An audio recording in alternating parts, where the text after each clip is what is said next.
Spycatcher.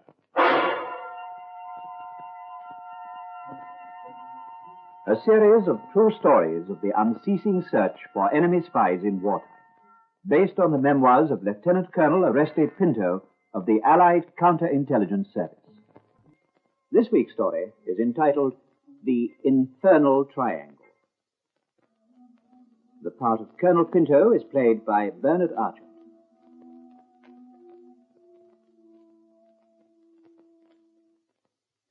In May 1945, the war in Europe had just ended, but the hunt for spies was still on. My intelligence headquarters was now in the wing of a large prison near The Hague, called as a joke the Hotel Orange. In the first uneasy weeks of peace, hundreds of complaints, denunciations, and anonymous letters arrived at my headquarters. Among them, a single sheet of paper with a message in pencil, in block capitals, and unsigned. It was in Dutch, and translated, it read, "Mrs. Sanders is a Hun lover and a spy. It is your duty to investigate her. Death to traitors." There was nothing remarkable about the paper. It was from a cheap scribbling pad and had no watermark. The writing, although in block capitals, was that of an educated person and had a flowing style. The full stops were very distinct. I dislike anonymous letters, but as the writer said, it was my duty to investigate. Sanders is a very common Dutch name, and it took me several hours to list all the married women in the district who bore the name, and several days to whittle the list down to one possible name. When I had done this, I decided that I should first call on the mayor. Good morning, Colonel. Good morning, Mayor. Oh, please sit down. Now, what can I do for you? Well, I'd like you to read this note, sir. Oh, thank you. What do you think of it? Must you investigate this, Colonel? Yes, I think so. What's your opinion? I don't know. It's a very delicate problem. I just don't know what to advise. You know this woman? Yes. But it's the husband, Ernst Sanders, that I'm thinking about. He's the hero of our resistance, and he's just returned to us, tortured, broken, and in ill health. That's what the Germans did to him. He returned to us only a month ago, very ill. We had to find special food for him. You see, he did so much for us. We even raised a special fund for him, because he hasn't any money now. And his wife? His wife? Oh, I expect you want this back. Oh, thank you. Colonel, I'd like to impress this on you. She's been wonderful. She's devoted herself to him, she's nursed him carefully, and she's bringing him back to life. We're all very grateful to her. Then why should anyone write this? I don't know. But there's always someone who's jealous of a hero. Jealous of him or of her? Again, I don't know. You know what's happening here. There are jealousies, there are old scores to be settled. What did her husband do for the resistance? Before the war, Ernst Sanders was a master printer. You wouldn't think so now, but before the war, his printing shop was the best in our town. He was a craftsman, you understand? When the Germans came, they took over his printing shop, and it was there that they printed their important orders and highly confidential papers. They needed his skill, but they put guards on his printing shop, and none of the workmen could learn very much, except Ernst. He was able to learn about the new orders the Germans were preparing, and he passed this information to us. Now, this was very useful, and it saved many lives. Was he betrayed? We never found out. Were any other members of the resistance arrested about the same time? Yes, but there was always some arrest. The Germans were very active here. Were any Germans billeted in the Sanders home? Yes, but they were billeted in many of our homes. Mrs. Sanders would have had no say in that. Were they billeted there after he'd been arrested? Yes, but also before he was arrested. So Who was billeted there at the time of Sanders' arrest? Oh, I can tell you that. We're making a record of all Germans who were billeted on civilians for compensation and for war crimes. Yes, I have it here. Major Hauptmann. Any complaints against him? No. How long was he billeted there? Let's see. He was there in September. Ernst Sanders was arrested in November. That's 2 months. And how long was he there after the arrest? Almost a year, until the Germans retreated in the next winter. I think I will see her. Are you quite sure? Do you think this scandalous letter is worth investigating? I assure you it can only do harm. Well, that's a risk that I'm afraid we'll have to take.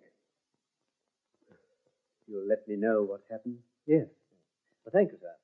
And I'll let you know.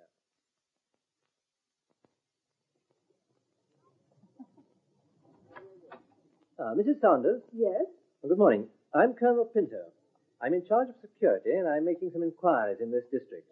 I'd like to talk to you. Do you mind if I come in? Please, come in. Will you come upstairs? Oh, thank you. Is it about my husband? Yes. Is he at home? No. Oh, perhaps I can see him later. But I would like to speak to you. Do sit down. I was just having some coffee. Would you like some? No, it's very kind of you. I'm afraid it serves that, but that's all we have. It hasn't been easy for you since the war.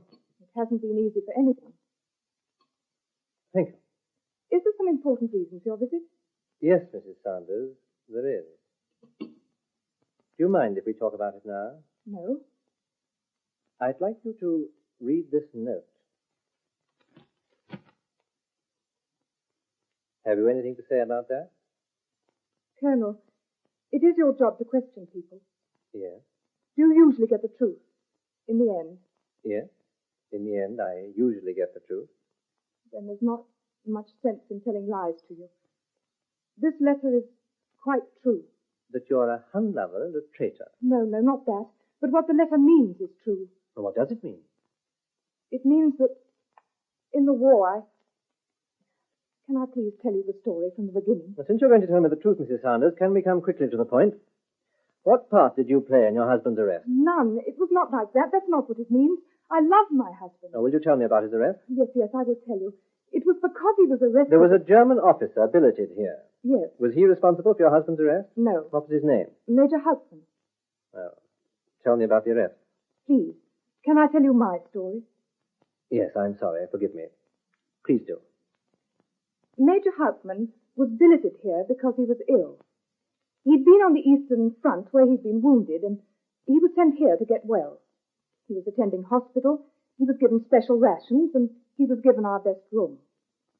When he was here, for a while, he tried to make friends. He tried to make little gifts, you understand, real coffee and chocolate and things we hadn't seen for years. I wouldn't take them, and I asked that he should keep to his room. But Ernst, my husband, said that I should take them. Ernst was working in the resistance, and he didn't want this German to report us as being unfriendly. You see, Ernst was working all the time with German guards over him, and he said it would make it difficult for him. Yes, I understand. And did this pretense of being friendly help? We thought it did. He was a very quiet young man, and he was very grateful if Ernst would sometimes have a meal with him in his room and share his special food, and if we talked with him in the evening. My husband thought it helped him being friendly to a German officer. He was of the SS. But this friendship didn't prevent your husband from being arrested. No. But Major Hauptmann tried to help my husband. How long was it after this major came that your husband was arrested? Only 2 months. And did the little gifts of coffee and chocolate continue? Yes. Was this Major Hauptmann present when your husband was arrested? No, he was out that evening. He came back very late and came to this room. He'd heard what had happened and said he was sorry, and also that he'd been to the prison to see Ernst and would do his best for him. What could he do for him? He asked me if Ernst was in the resistance. I said no. He said if he was arrested only on suspicion, he could speak for him. Being an officer of the SS, he could say that he lived here, that he'd been friendly with us, and that he'd never heard us speak against the Reich. But he'd lived here only 2 months. I was grateful for anything that could be done to save my husband. So your husband's idea of pretending to be friendly was right. Yes. And what happened? Next day, he went to the prison again. And when he came back, he said it was very serious. He said there was proof that my husband was in the resistance and had been passing secret information. He said Ernst was an enemy of the Reich, and if convicted, he would die, and that there was still something he could do to help. Why was he so anxious to help an enemy of the Reich? Did he like your husband, or did he like living here? He liked living here. Next day, he came here and told me that my husband was to be tried. He said there was no hope of him being released and great danger that he would be shot. He said that if I wished it, he would speak for Ernst and might save his life. And in return for doing this, He would continue to stay here. as your lover, Yes. what did you say to that? I said it was impossible. I couldn't do it. He said that my husband might be shot tomorrow, perhaps the next day. I said, if I agreed, what proof could I have that they didn't shoot him? And what proof did he offer? He said that he could show me a copy of the verdict of the court. I said, how would I know that they wouldn't shoot him some other time? How would I know my husband was alive? What did he say? He said that he could arrange for him to write to me from prison. Did your husband write to you from prison? Yes. How long did Major Hauptmann stay here with you? A year. He left when the British came. He said he was going to Germany. What's your feeling about it now? My husband is alive. He's come back to me. I mean, about this German major. He could have made it difficult, but he didn't. He was very, very kind. What happened when your husband returned? I was so pleased to see him. It didn't matter what had happened to me, just what had happened to him. They tortured him. He was very ill. Well, the people have been very good to him since he came home. Yes, he's a hero. The whole town is proud of him. I'm told they gave very generously to a fund for his recovery. Yes, but I felt badly about taking the money. You see, when he returned, he'd lost his memory. He was like a child. He couldn't do anything for himself, and I had to look after him. After his prison camp had been liberated, he'd wandered for weeks in Germany. Round his waist he had money, a lot of money. At first he couldn't remember where he'd got it. Then he remembered that he'd found a German convoy that had been bombed by the RAF. He was starving, and he thought that there'd be food in the truck. Searched them. There was no food, just money to pay the soldiers. He was starving, and there was nothing but money, Dutch money. He took thousands of the guilder notes and tied them in bundles round his waist to make him rich so that he'd never starve again.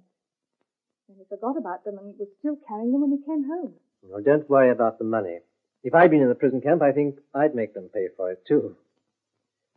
Now, about Major Hauptmann. As far as I'm concerned, it's my husband. Please, be careful what you say.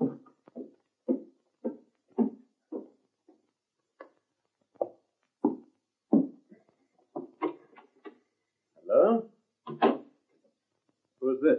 And May I introduce myself, Mr. Saunders? I'm Pinto, Colonel Pinto. I belong to the Dutch counterintelligence mission stationed here.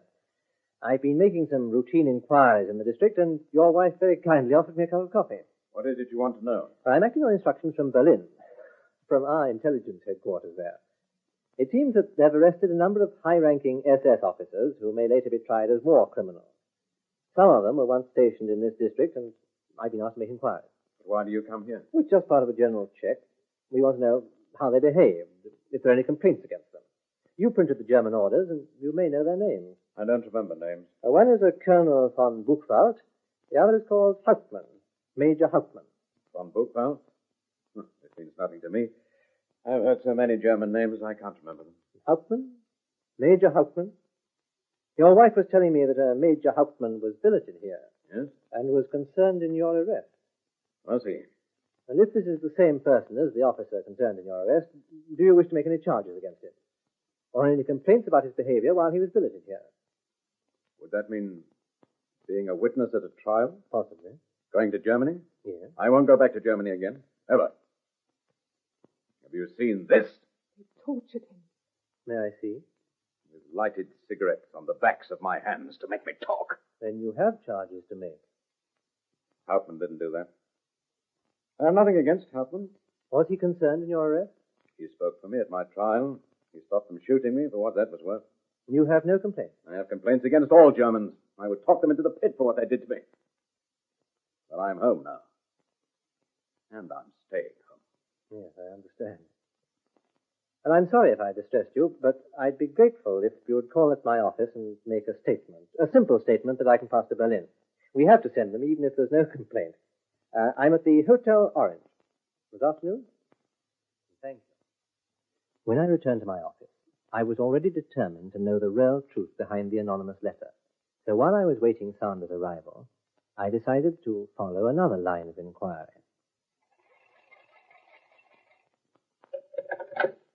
Captain Vegas, please. Vegas? Do we still hold that supply of German documents? Yes, those that I dealt with the other day, the batch from Breda. Well, I'd like to have another look at the German notebooks, the intelligence notebooks. Yes. I'll send them right away. While I waited, I studied the anonymous note again, and I was sure that there was more in it than the writer expected me to know.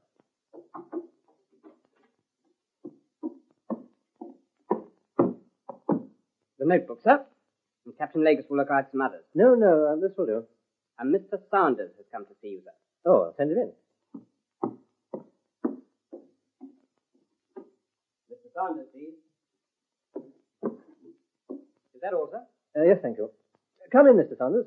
Thank you. Please sit down. Thank you. I won't keep you any longer than is necessary, but there are certain formalities. Cigarette? Thank you.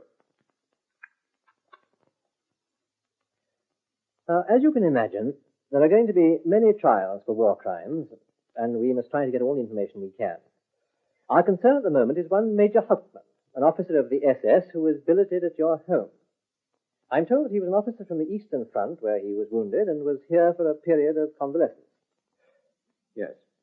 As I understand it, you have no complaint about his behavior at your home. I have no complaint. Or would you like to testify that he spoke for you at your trial? Do I have to do all this? No. I've written down what I thought you might say. I see. Tell me if you want anything altered. You need only attest to its accuracy. Well, Shall I read it? yes. You'll then write your name. I, Sanders, and you then write your full address. Do hereby declare that this statement made by me on the 14th day of June 1945 is a voluntary statement and made entirely of my own free will. We must start like this, so that if it's produced in court, the defense can't claim that it was made under duress. From shortly after the time when Holland was occupied by the German forces until I was arrested on November the 3rd, 1943, various German officers were billeted at my home. I understand that the Court of Inquiry is primarily interested in one Major Hauptmann. I cannot recall the names of any other German officers, but wish to state that no German officer billeted at my home ever behaved incorrectly to myself or to my wife. Is that correct? Yes, to the best of my knowledge. The statement goes on. Major Hauptmann was the German officer billeted on me at the time of my arrest. I do further state that at this time I knew him to be a member of the German intelligence service. Why, you... Please sit down. And his helpful and friendly attitude towards me saved me from an earlier arrest when I was working for the resistance and persuaded me to work for him in the German corps. I didn't say that. Listen. My arrest on November the 3rd was arranged by him so that... I didn't say a word of that. No. But you can't deny it. Can you? No, of course I deny it. What is this? You made that up. You wrote that yourself. Did I? Or did I find it in this German notebook? You're trying a trick. You read German? Yes, let me see it. Why are you so anxious? Why are you so upset? There's nothing in that about me. Maybe.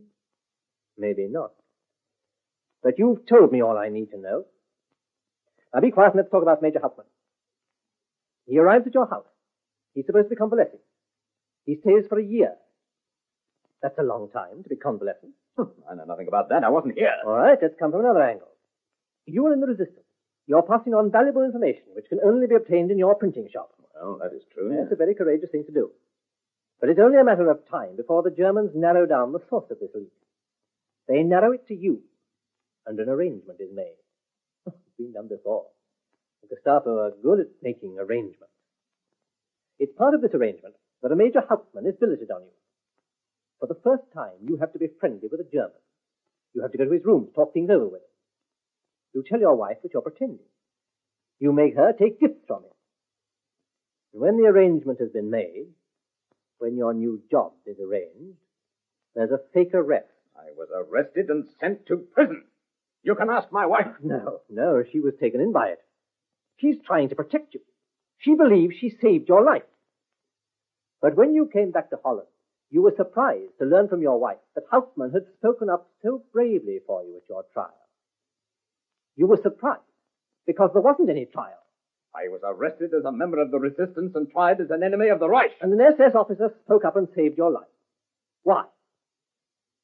You can't answer that, because that was only his story to your wife. Why? Why should he tell her that? Why should he tell her that when you know that there never was a trial? We have all the captured documents for this area, and you were never tried. You can't prove that. Just because you can't find the papers. All right, now let's talk about the money. The money you didn't tell the mayor about. In the retreat, the Germans were short of trucks and they were short of petrol. So they had to leave a lot of valuable equipment behind. They could take only what was essential, only what they had trucks for. Are you telling me that they loaded some of them with worthless paper money to take back to Germany? Dutch money? What use was it to them? It was no use to them. And it wasn't in a military convoy, bombed or unbombed. Where did you get it? I stole it from the German trucks. And I don't believe you. I have some sympathy for you. You worked for the resistance and you were then forced to work for the Germans. There was a job they forced you to do. I don't yet know what that job was. But this was the payment for it. And you weren't going to give it up. The Dutch people will never believe this. Why not? Because every occupied town must have a resistance hero. In this town, I am the hero. They need me. And this is their proof. Your scars? Yes! They're not even real. I saw that this morning.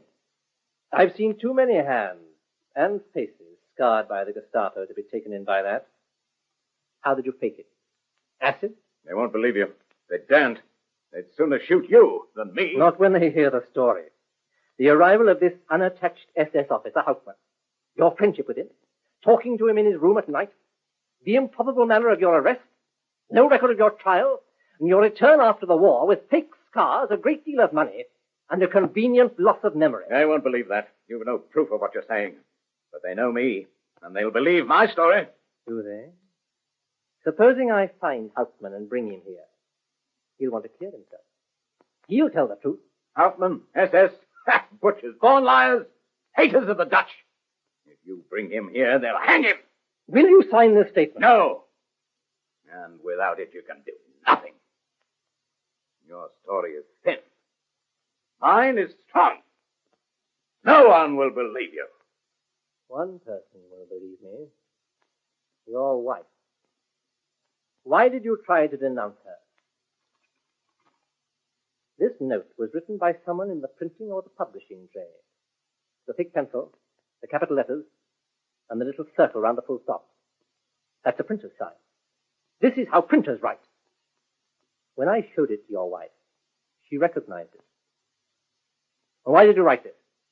She believed in you. She was trying to help you. Can't you trust anyone now? Must you even inform on your own wife like this? It's a pity your wife told you that your friend, Hauptmann, said that he'd spoken at your trial and saved your life. You knew there was no trial. You wondered why he said it. And you wanted me to find out for you. I've not yet finished with you, Sanders, but you can go home. See if you're still a hero to your wife.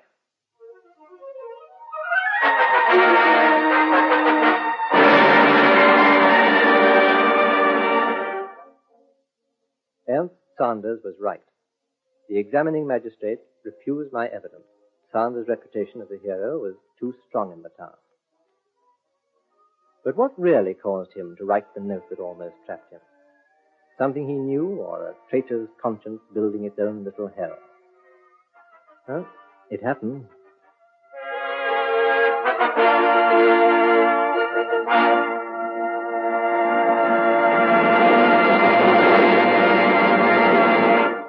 You've been listening to Spycatcher, with Bernard Archard as Colonel Oreste Pinto. The script was written by Robert Barr, and the program produced for the BBC by Charles Maxwell.